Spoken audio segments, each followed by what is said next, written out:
They thought humanity was finished, and maybe they weren't entirely wrong. I could almost believe it myself when I saw them, 847 warships stretching across the void, their formation blotting out stars like a tidal wave of metal and light. Each one a masterpiece of alien engineering, each one radiating power. Against them, I commanded the Vindicator star. She wasn't fast, she wasn't sleek, she wasn't even supposed to fly again.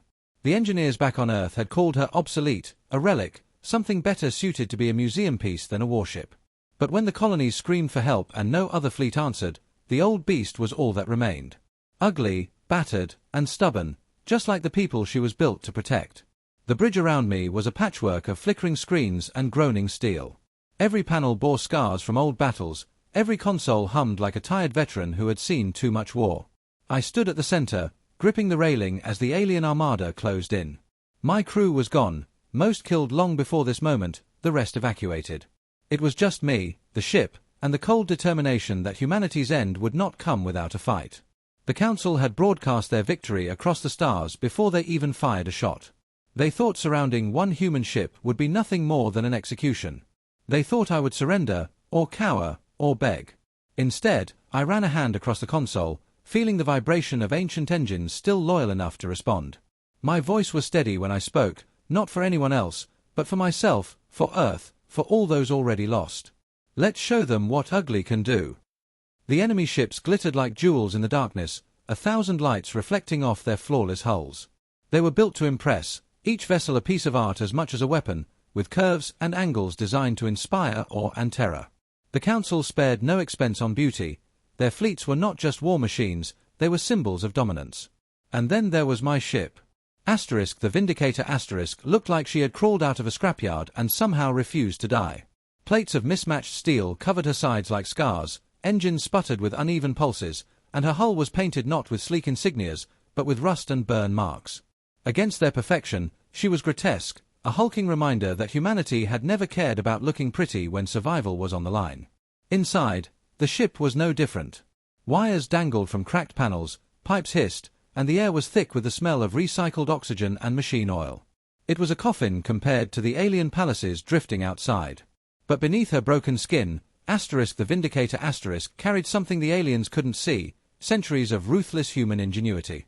She wasn't built for elegance, she was built for war. The Ari's voice rasped through static, tired, and blunt, like an old soldier dragged out of retirement. Captain, survival odds remain under 1%.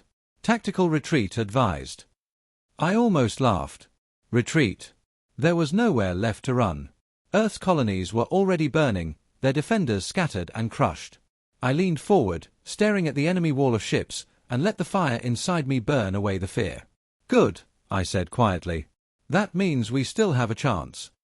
The Vindicator rumbled beneath me, as if she agreed, as if she was ready to fight one last time. The first wave came like a storm, hundreds of sleek alien fighters breaking away from the fleet and swarming toward me like a living cloud. They moved in perfect formation, their plasma cannons igniting the void in brilliant bursts of blue fire. Against a lesser ship, it would have been over in seconds. Against me, it should have been over just as fast. But the Vindicator was no ordinary relic. She was a monster from another age, forged when humans fought wars with brutality instead of elegance. I gritted my teeth as the ship shuddered under the first impacts. Shields flickered, metal screamed, alarms howled across the bridge. My hands flew across the controls, bringing the spinal railgun online. It was ancient technology, a weapon dismissed by the Council as crude, too destructive, too messy. But the thing about messy was, it worked. The railgun fired with a roar that shook the entire vessel. A tungsten slug the size of a bus screamed into the void at near-relativistic speed. One shot, one line of fire, and 3 enemy cruisers exploded in a chain of blinding light. The fighters scattered, their precision shattered, their arrogance cracking. For a moment, there was silence. Even through the static of intercepted comms, I could feel it, the hesitation, the disbelief. This wasn't how it was supposed to go. I was supposed to crumble, to vanish beneath their numbers without leaving a mark. Instead, the ugly ship had just carved a hole straight through their shining wall. I slammed another round into the chamber. My heart pounded with fury and grim satisfaction. Come on, then, I muttered to the endless stars. Let's see how many of you pretty little ships this ugly beast can tear apart. They adapted faster than I hoped. The Council fleets were arrogant, yes, but not stupid. Within minutes of the first losses, their admirals barked new orders, formations tightening into hardened walls of shields and overlapping fire arcs. Their shimmering vessels moved with perfect precision, cutting off my escape routes, probing every weakness in the Vindicator's defenses. Each blast of plasma lit the bridge with violent flashes, every strike hammering the hull like a drum of war. Bulkheads groaned, panels burst, and somewhere deep in the ship, a coolant line ruptured, filling the corridors with a hiss that echoed like a dying breath.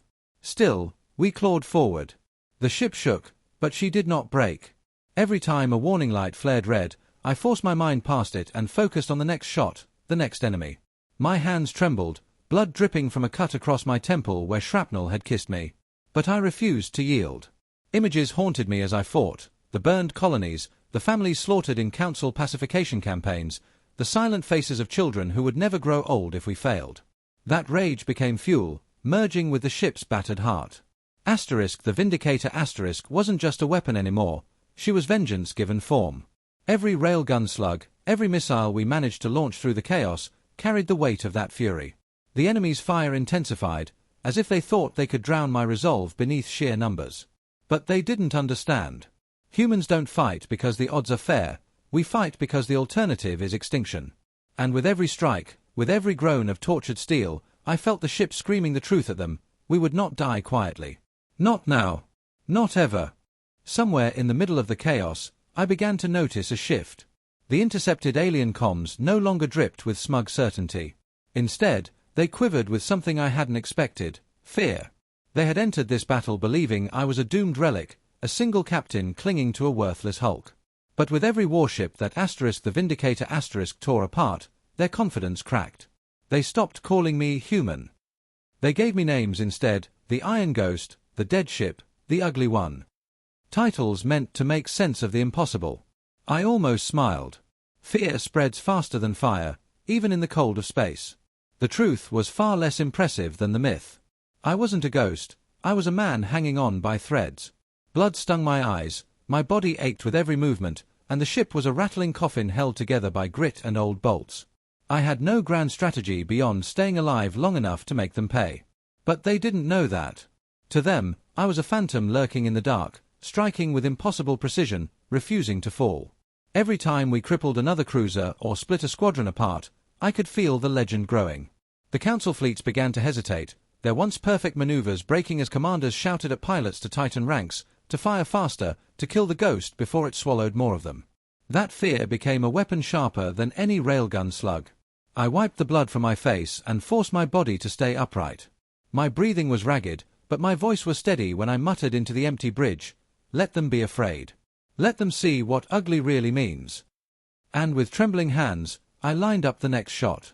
By the time half their fleet was burning wreckage drifting through the void, the truth pressed down on me with merciless clarity. I could not win. Not in the way battles I usually won. 847 ships against one. No matter how many I tore apart, no matter how much fear I carved into their bones, eventually the numbers would crush me. The Vindicator's hull was cracked open in places, her shields held together by little more than stubbornness, and every system screamed warnings in angry red. My hands shook as I tried to silence the alarms, but even the AI had stopped bothering to calculate survival odds. It already knew. But there was one card left to play, one the Council could never have imagined.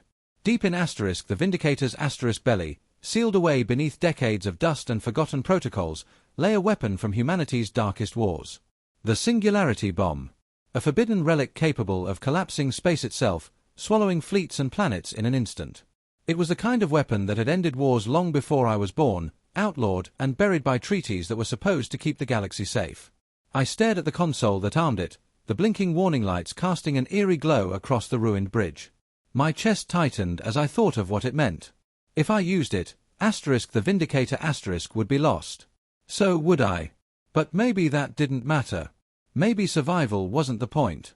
"Ugly to the end," I whispered, my voice breaking as I ran a blood-stained hand across the console. The ship hummed beneath me, almost like she approved. If this was how humanity's relic went down, then it would not be as prey, it would be as the nightmare that haunted their memory forever. The Council Admiral's voice cut through the static, calm but edged with desperation. "Human, surrender. End this, and we will spare what remains of your colonies." His words dripped with false mercy, a predator pretending to offer peace after the kill. My lips curled into a bitter smile. They still thought humanity could be bargained into submission, that survival was worth more than freedom. They had never understood us. Blood dripped from my chin as I leaned closer to the comms. "You think humanity bargains when cornered? No. We bite." My hand hovered over the final arming sequence, and for a moment I thought of Earth, the oceans I'd never see again, the children who might grow up free if I did this, the graves of those already lost. My chest ached, but the decision was already made. The Singularity bomb armed with a low, bone-deep hum, like the universe itself had taken a breath. Lights across the bridge flickered and dimmed, systems straining against the impossible energy building in the ship's core. The Admiral shouted something else, but his voice dissolved into static as the countdown began. I felt the ship tremble one last time, as if the Vindicator knew her fate. She had carried me farther than I had any right to go, carved terror into the hearts of those who believed us broken, and now she would write the final sentence in fire and silence. The detonation was blinding. Space tore open, a hungry wound swallowing metal and light. I felt the ship scream, felt myself flung into the void, and then, nothing. When I woke, drifting in the cramped silence of an escape pod, the stars were quiet. 847 alien warships were gone, reduced to dust. Humanity remained. And somewhere in the darkness, every surviving voice whispered the same words in fear: never corner a human.